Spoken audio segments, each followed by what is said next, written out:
Well, hello again, everybody. December 4th now, now we're within 3 weeks of Christmas, and we're still counting down on the Advent calendar through our list of my favorite Christmas movies and specials. So today, December 4th, let's have a look at what's in store for us, and what's in store for us is another version of A Christmas Carol, the 1984 version with George C. Scott. Now, I've rated this as one of the Ho Ho Ho versions. I really like it. I look forward to it every year.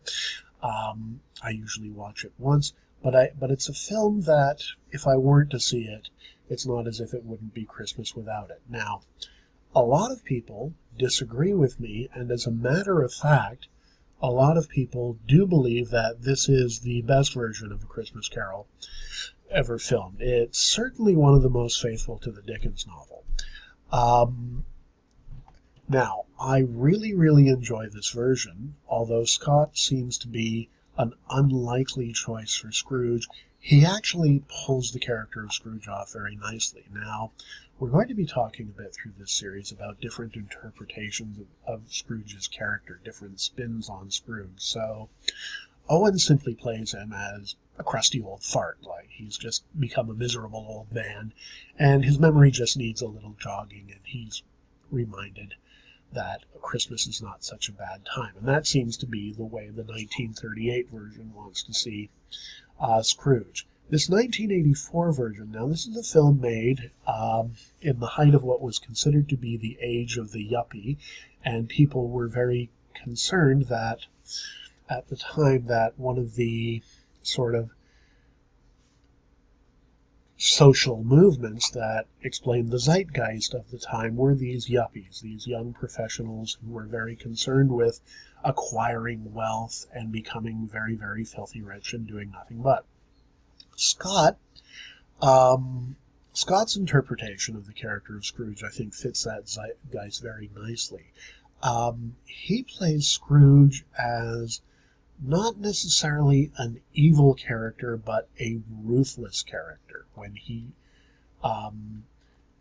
as far as he's concerned, he's in business. Business is a power play, it's a game, and you play it for keeps. So he is a very ruthless character, not necessarily a nasty character or an evil one, but ruthless. He is going to succeed in business, and he doesn't care what that takes, and he doesn't particularly care who that hurts. Now, there are a lot of things I really love about this version. Firstly, absolutely, hands down, the best performance as Marley's ghost is going on in this film. And I think, again, Michael Hordern was one of the great Shakespearean actors of the 20th century. He played Marley's ghost in both the animated version, 1971 version with Alastair Sim, and the live-action 1951 version with Alastair Sim. Hordern is a great Shakespearean actor, but his Marley tends to be more pathetic. We feel very sad for Marley. We can see that his Marley is in tremendous pain. In this film, Frank Finlay plays Marley, and Marley is scary. He is a really frightening ghost. This version is not for kids. Marley will scare the crap out of any little kid in this version. So Frank Finlay does an absolutely wonderful job as Marley. Secondly, Ghost of Christmas Yet to Come, again, downright scary in this one.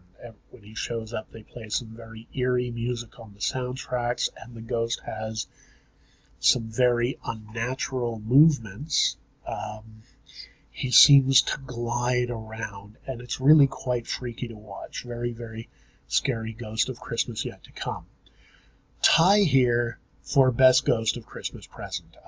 Edward Woodward does a really interesting take on the Ghost of Christmas Present. He doesn't like Scrooge. Scrooge pisses him off, and he makes it very plain that Scrooge pisses him off. It's really quite remarkable. He spends a lot of time yelling at Scrooge, so forget that jovial Ghost of Christmas Present, that charming, cheerful Ghost of Christmas Present that seems to be the default portrayal. This one, does not like Scrooge, and he makes it plain, and he's basically giving Scrooge shit for for his portion of the film. So really, really wonderful job. Interesting little bit of trivia. The director of this film, Clive Donner, was also the editor on the 1951 version with Alastair Sim. So early in his career, he edits the 1951 version with Alastair Sim. Then later on in his career, 33 years later, he directs this version with George C. Scott. Why a ho ho ho instead of a whoa ho ho ho? Roger Rees plays Nephew Fred. Now, Roger Rees was a wonderful, wonderful actor. However, I'm not sure whether it's casting or direction, or maybe the writing is a bit weak. The scenes with Nephew Fred, and again, Nephew Fred is supposed to be a character whose enthusiasm for Christmas is overflowing. You feel good when Nephew Fred is around. The thing seems to drag a little bit when Nephew Fred is around. Just something doesn't quite work as well around the Nephew Fred scene. So this is why I've given this a ho ho ho rating. All right, hope you've enjoyed today's mini review. Look forward to seeing you tomorrow as we count down towards the holidays. Thank you.